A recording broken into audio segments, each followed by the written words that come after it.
무장 한 채 오와 열을 딱딱 맞춘 군인들이 연병장에 가득 차 있습니다.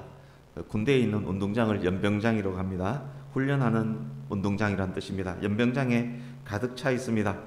각각의 제대, 각각의 부대 앞에는 각 부대의 지휘관이 서 있습니다. 기수단과 군악대도 도열해 있습니다. 큰 무리 맨 앞에 전체를 지휘하는 지휘관과 참모진도 서 있습니다. 이 부대에 큰 행사가 있는 날입니다. 시작 시간이 다가오자 군악대 연주가 시작됩니다.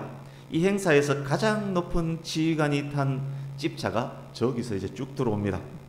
그가 메인 통로로 입장해서 높은 연단 앞에 딱 섰습니다. 그때 이제 군악대 연주가 딱 멈춥니다. 사회자가 말합니다. 지휘관께 대한 경례. 제대 맨 앞에 지휘자가 전체를 향해서 명령합니다.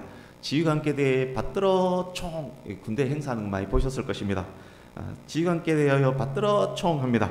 그때 전병사가 큰 소리로 충성합니다. 부대가 연병장이 떠나갈 정도로 우렁차게 충성 소리가 들립니다. 받들어 총과 동시에 군악대에 빵빠레가 울립니다. 퀴즈 나갑니다. 군필자는 쉽게 맞출 수 있기 때문에 군필자는 맞출 기회 없습니다. 경례와 동시에 군악대가 이렇게 연주했습니다. 제 연주가 바르게 나올지는 모르겠습니다만 군악대가 빰빠라밤빠빰 빰빠바 빰빠라밤빠빰 빰빠바 빰빠라밤빠빰 빰빠바 빠라바라바 빠라바라바 빠라밤 빠바밤 빠바밤 빰빠바 빰빠라밤빠빠빰빠라밤빠빠빰빠라밤빠빰빰빰빰빠바. 좀 이상했습니다만 이렇게 군악대 연주가 나왔습니다. 문제 나갑니다. 거기 맨 앞에 서 있는 가장 높은 사람의 계급은 무엇일까요? 황당하시죠? 근데 굉장히 쉬운 문제입니다. 이제 군필자에게도 답할 기회를 드리겠습니다. 계급이 뭡니까? 아시는데 대답을 안 하시는 것 같습니다. 중장입니다. 중장, 별 3개. 장군급 장교가 경례를 받을 때 빰빠라밤빠빰 빰빠바 이 빵빠레를 붙여줍니다. 그냥 이해하기 쉽게 빵빠레라고 부르겠습니다. 이 빵빠레를 붙여줍니다. 별 1개면 1번, 별 2개면 2번, 별 4개면 4번 빵빠레를 합니다. 제가 아까 앞에 3번 했습니다. 그래서 별이 3개입니다. 대령은 별 1개 바로 아래 계급이지만 대령 지휘관이, 대령도 연대장이지 않습니까? 굉장히 높습니다. 대령 지휘관이 경례를 받을 때는 앞에 빵빠레 붙여주지 않고 바로 빠라바라바 이것부터 연주를 합니다. 별 4개 장군이 경례를 받는데 만약에 어떤 군악대원이 실수로 빵빠레 2번만 하고 혼자 바라바라바 해버리면 별 4개짜리를 별 2개짜리로 만들어버리는 일이 됩니다. 아마 영창 갈 것입니다.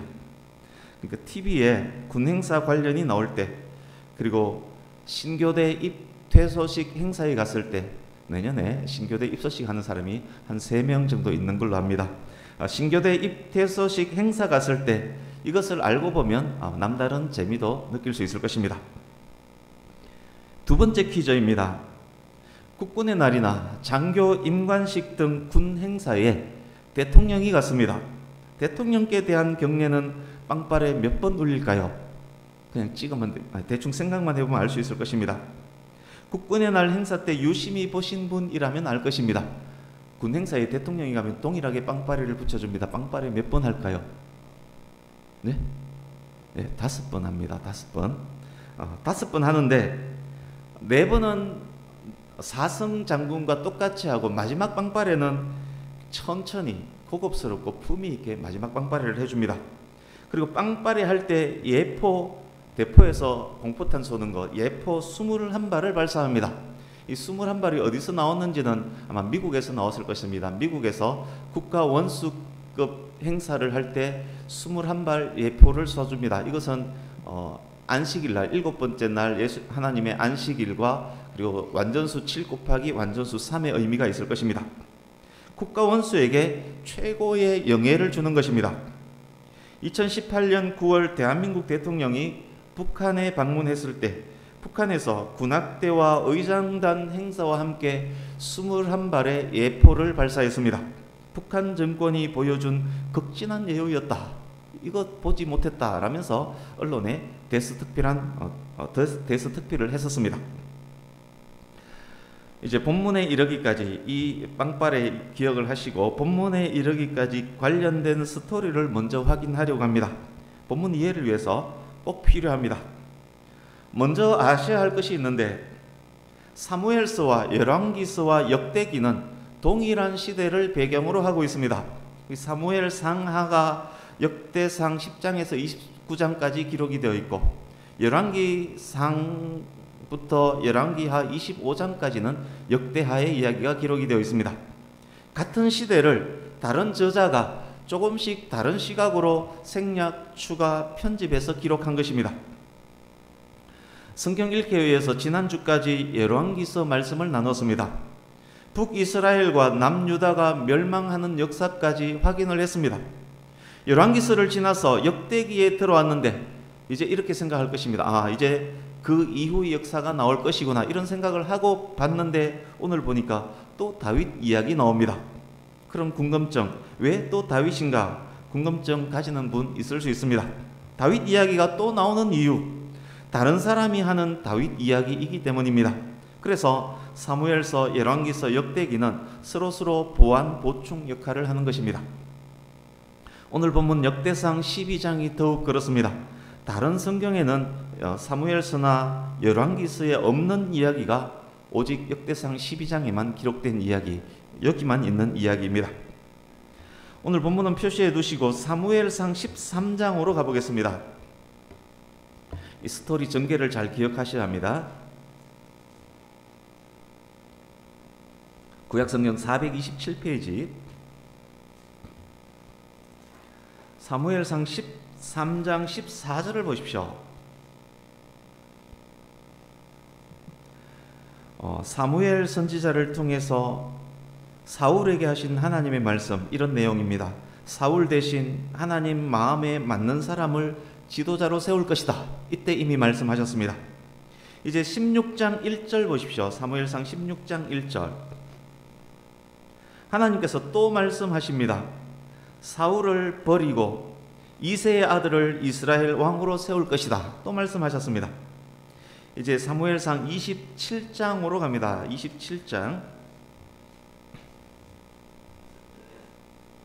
1절에서 4절을 보십시오. 사무엘상 27장 1절에서 4절. 사울에게 무자비하게 쫓기던 다윗이 부득불 600여 명의 일행을 이끌고 블레셋으로 망명을 합니다. 이스라엘의 대적 블레셋에 다윗이 망명을 합니다. 5절에서 7절. 블레셋 가드의 왕 아기스가 시글락 땅을 다윗에게 줍니다. 그곳에서 다윗이 1년 4개월 동안 머뭅니다. 다윗이 시글락에 있을 동안의 사울, 회개는커녕 더욱 하나님에게서 멀어지는 때입니다. 무당을 찾아가서 자기의 미래를 묻곤 했던 때가 다윗이 시글락에 있을 때입니다. 결국 사울은 블레셋과의 전투에서 죽습니다. 이제 사무엘하 2장으로 가겠습니다. 사무엘하 2장 1절에서 4절 보십시오. 사울이 죽었으니 다윗의 가장 큰 위협은 이제 사라졌습니다. 다윗이 블레셋 시글락을 떠나서 헤브론으로 이스라엘 땅으로 이제 거점을 옮깁니다. 유다 지파 사람들이 다윗을 찾아와서 기름 부어 왕으로 세웁니다. 다윗이 헤브론에서 유다만의 왕, 유다의 왕이 된 것입니다. 이제 사무엘하 4장 5절에서 7절 보십시오. 사무엘하 4장 5절에서 7절. 사울이 죽고 사울의 뒤를 이어서 유다를 제외한 모든 지파의 왕이 된 사울의 아들 이스보셋, 그 이스보셋도 죽습니다. 이제 5장 1절에서 3절 보십시오.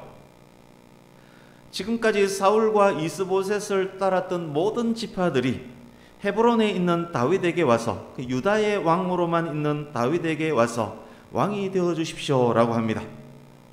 2절 중간 부분 보십시오. 여호와께서도 왕에게 말씀하시기를 왕이 되어달라 요청하는 근거는 하나님의 말씀입니다.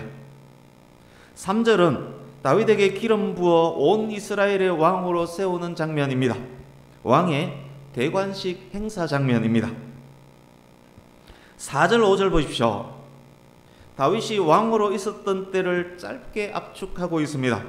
헤브론에서 7년 6개월 동안 유다 지파의 왕으로 다스렸고 예루살렘에서 33년 동안 온 이스라엘의 왕으로 다스렸습니다. 이제 6절에서 10절 보십시오. 33년간 다윗이 다스릴 땅, 다윗성으로 불리게 될 예루살렘 탈환 장면입니다. 이 예루살렘을 빼앗아서 다윗은 자기의 궁궐을 헤브론에서 예루살렘으로 옮기고 그곳에서 33년간 통치한다는 말입니다. 6장을 보십시오. 정치적 통일을 이룬 다윗이 종교적 통합을 이루기 위해서 하나님의 법궤를 다윗성으로 옮겨오는 장면입니다. 다윗이 다스리는 이스라엘은 명실공히 하나님 중심 국가가 됩니다. 이 스토리를 기억하시면 이제 본문은 쉽게 이해가 될 것입니다. 사무엘서 저자를 통해서 방금 확인했었던 이스라엘 역사를 역대기 저자를 통해서 다시금 이제 확인하게 될 것입니다. 이제 본문으로 갑니다. 오늘 본문은 역대상 11장, 12장이란 단락 안에 포함이 되어 있습니다. 앞단락의 끝부분인 10장 13, 14절을 보십시오. 역대상 10장 13, 14절. 사울이 버림받아 죽게 된 이유를 압축 요약해 두었습니다. 여호와께 범죄했고 말씀에 순종하지 않았고 무당에게 미래를 물었고 회개조차도 하지 않았습니다. 그 이유로 하나님께서 사울의 나라를 다윗에게 넘겨주셨습니다. 다윗이 온 이스라엘의 왕이 된 것은 하나님의 뜻이었음을 명백히 밝히고 있습니다. 이제 본문이 포함된 단락의 시작 부분인 11장 1절에서 3절 보십시오. 사무엘서를 통해서 이미 확인했었습니다. 사울의 아들 이스보셋이 죽자 온 이스라엘이 다윗을 기름 부어 왕으로 세우는 장면입니다. 다윗을 왕으로 세우는 근거는 여호와께서도 왕에게 말씀하시기를 여호와께서 사무엘에게 전한 말씀대로 여호와의 말씀이었습니다.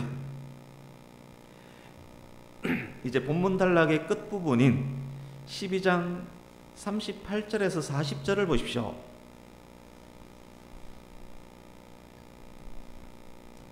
(11, 12장) 단락의 결론입니다. 다윗이 왕으로 취임하는 장면, 대관식 장면을 다시금 보여주고 있습니다. 축제를 벌이면서 기뻐하고 있습니다. 그러니까 이 단락은 다윗이 온 이스라엘의 왕으로 세워지는 장면으로 시작해서 그 장면으로 끝나고 있는 그런 단락입니다. 이제 11장 4절에서 6절 보십시오. 역시 사무엘서를 통해서 확인했습니다. 다윗이 33년간 통치하게 될 다윗성 예루살렘 탈환 장면입니다. 11장 10절에서 47절 이제 눈으로 쭉 읽으시면 됩니다. 다윗이 두각을 나타낸 이후부터 골리앗을 물리치면서 두각을 나타낸 이후부터 전생애 동안 다윗에게 있었던 걸출한 용사들의 목록입니다. 걸출한 인물들이 얼마나 많았었는지, 얼마나 용감하고 전투에 능했었는지, 조직이 얼마나 탄탄했었는지, 그들의 충성도는 얼마나 높았었는지, 얼마나 다양한 사람들이 다윗을 도왔었는지를 잘 보여주는 부분입니다. 지연, 학연, 출신 가문에 구애받지 않고 인재를 등용했음도 자세히 보면 이 안에 드러나 있습니다. 사무엘서에서는 이 부분 11장 10절에서 47절 이 부분이 사무엘서 가장 마지막 부분 늙은 다윗의 때에 배치했습니다만 역대기에서는 다윗이 온 이스라엘의 왕이 되는 시점 30대 후반 젊은 다윗의 때에 이 말씀을 배치해 두었습니다. 이제 12장입니다. 말씀드렸듯이 12장은 오직 역대상 12장에만 기록된 내용입니다. 12장 1절 보십시오. 12장 1절 다윗이 기스의 아들 사울로 말미암아 시글락에 숨어 있을 때에 그에게 와서 싸움을 도운 용사 중에 든 자가 있었으니. 오늘 성경 말씀 교독할 때 싸움을 도우는 자, 싸움 이런 이야기가 많이 나왔습니다. 예전에는 제가 싸움 단어가 안 됐습니다. 그렇지만 지금은 됩니다. 되지 않습니까? 쌀도 이제 됩니다. 예전 같으면 이 성경 읽을 때 굉장히 힘들었겠지만 오늘은 별로 힘들지 않았습니다. 어쨌든 12장 1절에서 22절 내용은 다윗이 사울에게 쫓기다가 블레셋의 망명에서 시글락에서 1년 4개월 동안 지내던 때 하나님께 버림받은 사울이 무당을 찾아다니던 그때에 다윗에게 와서 충성을 맹세했던 사람들의 목록입니다. 2절과 16절 보십시오. 베냐민 지파 소속의 많은 용사들이 다윗 수하러 왔습니다. 사울이 베냐민 지파입니다. 이들은 자기 집안 사람 사울을 버리고 다윗에게로 간 것입니다. 혈연보다 하나님의 말씀을 더 우선시했던 사람들입니다. 사울이 그들의 삼촌이고 팔촌일지라도 하나님께서 버리셨기 때문에 그들도 버렸습니다. 하나님께서 다윗을 왕으로 세우겠노라 말씀하셨기 때문에 다윗에게 충성하기 위해 온 것입니다. 이들은 하나님의 말씀을 따라온 사람들이었습니다. 이제 16절에서 18절 보십시오. 베냐민 지파와 함께 유다 지파도 다윗에게로 왔습니다. 다윗이 유다 지파지 않습니까? 그런데 무슨 이유인지 모르나 다윗이 자기에게 온 유다 지파를 의심하는 듯합니다. 그때 유다 지파의 우두머리 아마세에게 성령이 임합니다. 아마세가 성령의 감동으로 이렇게 말합니다. 요약하면 이렇습니다. 평안, 평안, 평안입니다. 하나님께서 다윗 당신을 돕고 계십니다. 유다 지파가 다윗에게 온 것도 성령께서 임하셨기 때문에 유다 지파가 다윗에게 온 것도 하나님의 뜻이었다는 의미입니다. 다윗이 그때 아마세를 군대 지휘관으로 임명합니다. 23절입니다. 싸움을 준비한 군대 지휘관들이 헤브론에 이르러 다윗에게로 나와서, 그러니까 23절 이하는 조금 전에 확인했던 내용과 또 다른 시기입니다. 1절에서 22절이 사울 생전에 있었던 일이었다면 23절에서 40절의 기록은 사울 사후의 기록입니다. 사울이 죽고 사울의 아들 이스보셋도 죽은 후 무장한 이스라엘의 지휘관들이 헤브론의 다윗, 유다의 왕으로 있는 헤브론의 다윗에게 왔습니다. 왜 왔습니까? 여호와의 말씀대로 하나님의 말씀에 순종하기 위해 왔습니다. 어떤 말씀에 대한 순종입니까? 사울의 나라를 그에게로 돌리고자 하였으니, 사울의 나라를 이새의 아들 다윗에게 넘기신다는 그 말씀에 순종하기 위해 왔습니다. 그래서 24절 이하의 기록은 그때 다윗이 온 이스라엘의 왕으로 될 때 그때 나왔던 병력의 수입니다. 그러니까 11장 10절에서 47절은 다윗 생애 전체에 있었던 특출한 용사들의 목록이고, 12장 1절에서 22절은 사울 생전 쫓기던 다윗이 블레셋 시글락에 있을 때 나왔던 용사들의 목록이고, 12장 23에서 37절은 사울이 죽은 후 다윗을 온 이스라엘 왕으로 세우기 위해 나왔던 군인들의 수, 그것을 기록한 것입니다. 그러니까 11장에서 12장에 있는 그 용사들의 목록은 다윗 생애 전체에 있어서 다윗을 도왔던 사람이다, 그렇게 생각하면 됩니다. 이제 24절에서 37절 말씀을 설명드리겠습니다. 눈으로 읽으시며 들으시기 바랍니다. 꼭 필요한 부분만 말씀드리겠습니다. 제대로 다 설명드리려면 너무 길기 때문에 압축해서 요약해서 전하겠습니다. 여기에 기록된 병력 전체의 수를 다 더하면 34만 822명입니다. 각 지파의 지휘관들이 어마어마한 병력을 이끌고 다윗에게 와서 당신은 우리의 왕입니다, 충성을 맹세하는 중입니다. 지파를 언급한 순서를 보십시오. 다윗의 집안인 유다 지파로부터 시작합니다. 남쪽에 위치한 지파에서 북쪽에 위치한 지파 쪽으로 옮겨가면서 순서를 정했습니다. 그리고 마지막에 요단 동쪽, 요단강 동쪽에 있는 지파, 그 순으로 언급하고 있습니다. 헤브론에서 다윗이 있는 헤브론에서 가장 멀리에 위치한 지파가 단, 아셀, 납달리, 스불론, 이사갈 그리고 요단 동편의 지파들입니다. 그런데 모인 병력의 수는 멀리 있는 지파가 더 많습니다. 왜 그랬겠습니까? 북쪽 지파, 요단 동쪽 지파는 지금까지 사울과 가까웠던 지파입니다. 사울은 이제 죽었습니다. 아들 이스보셋도 죽었습니다. 이제 다윗에게 충성을 맹세해야 합니다. 당연히 지금까지 사울에게 충성했던 그들이 더 많이 와서 지나간 날들의 오점을 커버해야 하기 때문에 더 많이 왔을 것입니다. 멀리서 더 많이 왔습니다. 이제 26절 보십시오. 26절 레위 지파가 기록이 되어 있습니다. 30절, 31절 에브라임, 므낫세 반지파, 그러니까 요단 서쪽에 므낫세 반지파가 나왔습니다. 37절 요단 동쪽을 언급하면서 므낫세 반지파가 또 나왔습니다. 므낫세 지파가 차지한 땅이 많은데 반은 요단 동쪽, 반은 요단 서쪽을 점령했습니다. 근데 므낫세 지파 딱 한 번만 언급하면 되는데도 지금 요단 서쪽의 반지파 언급하고 요단 동쪽의 반지파 또 언급했습니다. 이스라엘은 야곱의 12아들을 조상으로 하는 12개 지파로 이루어져 있습니다.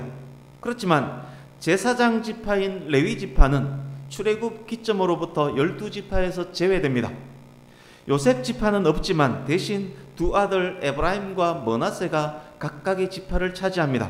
그래서 요셉 지파는 두 개가 나눠지고 두 개로 되고 레위 지파는 없어졌기 때문에 레위 지파는 빠졌기 때문에 그렇게 이스라엘은 12개의 지파를 이룹니다. 므낫세는 한 개 지파인데 오늘 본문에서는 동쪽 반, 서쪽 반을 각각 언급해서 두 번 언급했습니다. 지금 제가 무슨 말씀을 드리려고 하느냐?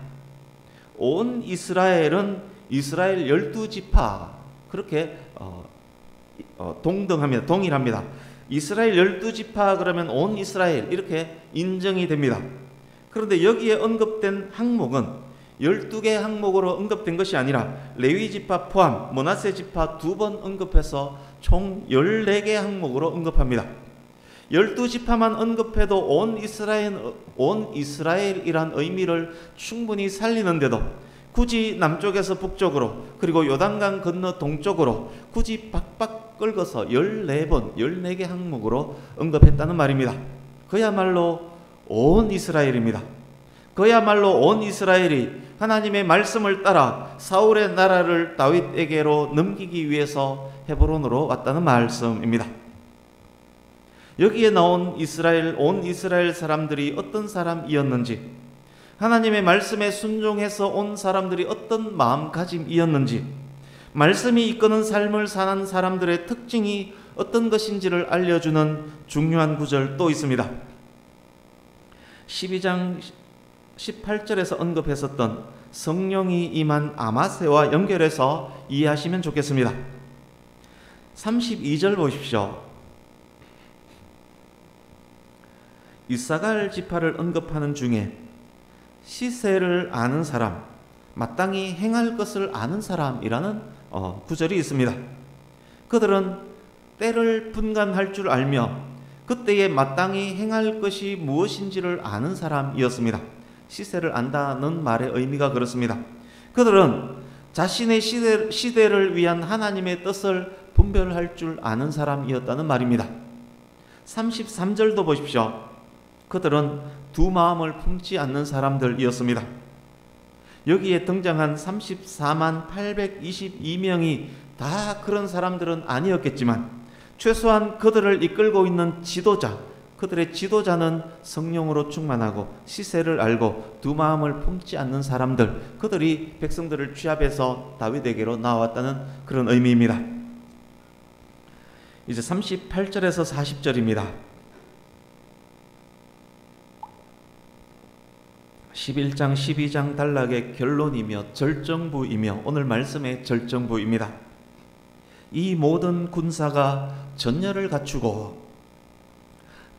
갖추고에서 전열로 번역된 원어는 군대의 오와 열, 그러니까 횡대 종대 딱딱 맞춘 군대의 오와 열을 딱딱 맞췄다를 의미합니다.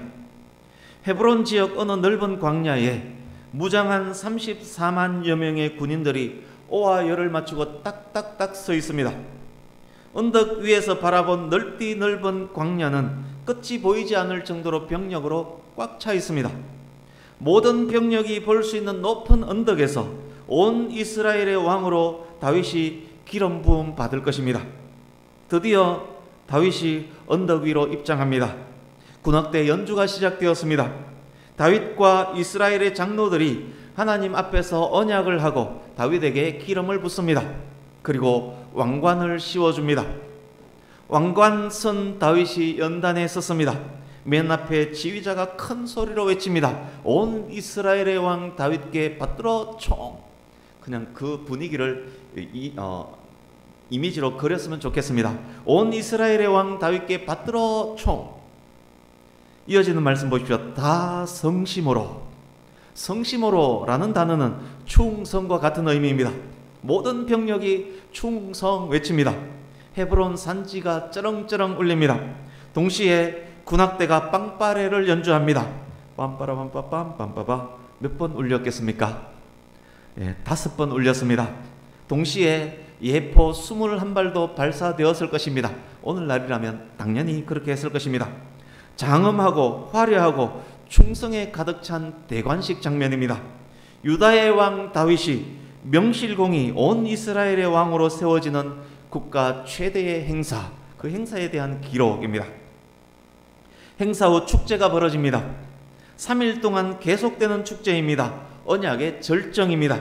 그 많은 병력들이 먹고 마시며 축제를 즐깁니다. 가까이에 있는 지파로부터 먼 곳에 있는 지파들까지 각양의 음식을 가득가득 바리바리 싣고 왔기 때문에 음식은 충분했습니다.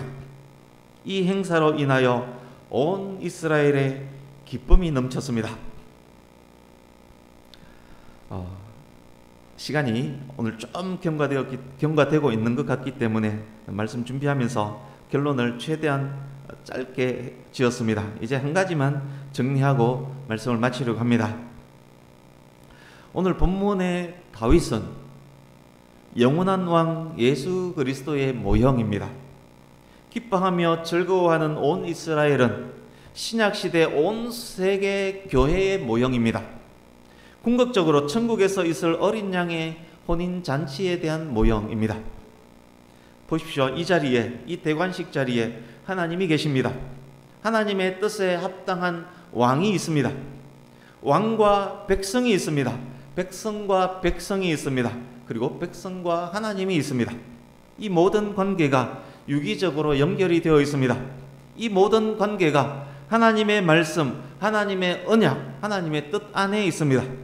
이 모든 관계 안에 믿음과 소망과 사랑이 보입니다. 통일된 하나님의 나라입니다. 영원한 왕 예수 그리스도를 섬기는 신약의 교회 모습입니다. 전 세계에 있는 이스라엘 백성들을 찾아서 확장해 가고 있는 교회의 모습도 보입니다. 영원한 왕 예수 그리스도의 재림을 기다리고 있는 교회의 모습도 보입니다. 그 교회 안에서 성도와 성도가 왕이신 예수님 안에서 아름다운 교제를 하면서 축제를 벌입니다. 교회 안에 기쁨이 충만합니다. 교회와 성도들의 삶이 어떠합니까? 최소한 성숙한 성도, 그들의 지휘관의 삶, 최소한 그들의 지휘관의 삶이 어떠합니까? 성령님과 동행하고 있습니다. 자신의 시대를 향한 하나님의 뜻을 분별하고 있습니다. 마땅히 무엇을 행해야 할지를 알고 행합니다. 두 마음 품지 않습니다. 성심으로, 충성으로 왕 예수님을 섬기고 있습니다. 서로 사랑하며 섬깁니다. 왕 예수님의 백성임을 알기에, 영원히 구원받았음을 알기에 기쁨이 넘칩니다. 여호와의 말씀대로 사울의 나라를 그에게 돌리고자 하였으니, 여호와의 말씀대로, 말씀이 이끄는 삶, 말씀에 순종하는 삶을 살아가고 있는 성숙한 성도들의 모습이 이 안에서 보입니다.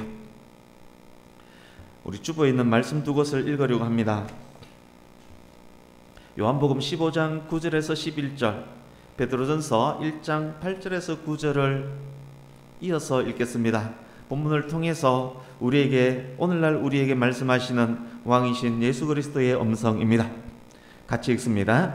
시작. 아버지께서 나를 사랑하신 것 같이 나도 너희를 사랑하였으니 나의 사랑 안에 거하라. 내가 아버지의 계명을 지켜 그의 사랑 안에 거하는 것 같이 너희도 내 계명을 지키면 내 사랑 안에 거하리라. 내가 이것을 너희에게 이름은 내 기쁨이 너희 안에 있어 너희 기쁨을 충만하게 하려 함이라. 예수를 너희가 보지 못하였으나 사랑하는도다. 이제도 보지 못하나 믿고 말할 수 없는 영광스러운 즐거움으로 기뻐하니 믿음의 결국 곧 영혼의 구원을 받음이라. 아멘. 말씀에 순종하는 삶을 사는 성도에게 나타나는 특징 중 하나, 내 기쁨이 너희 안에 있어 너희 기쁨을 충만하게 하려 함이라. 말할 수 없는 영광스러운 즐거움으로 기뻐하니, 오늘 본문에도 넣어듯 말씀에 순종하는 삶을 사는 성도의 큰 특징 중 하나는 기쁨입니다. 그 삶에 기쁨이 있습니다. 영원히 구원받았기 때문에 그 성도의 삶은 기쁨이 넘칩니다. 환경과 형편은 나중 문제입니다. 예수님으로 인해 구원받았다는 사실 그것 하나만으로, 교회의 일원이라는 그것 하나만으로도 기쁨이 넘칩니다.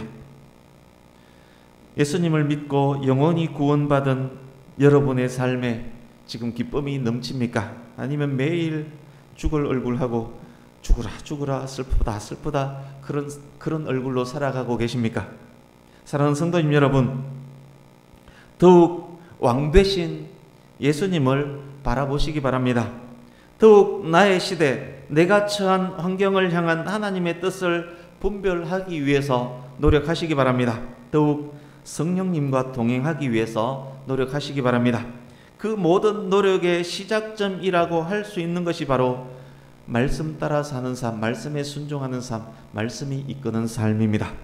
그런 삶에 기쁨과 감사와 찬양이 넘칠 것입니다. 말씀을 마칩니다.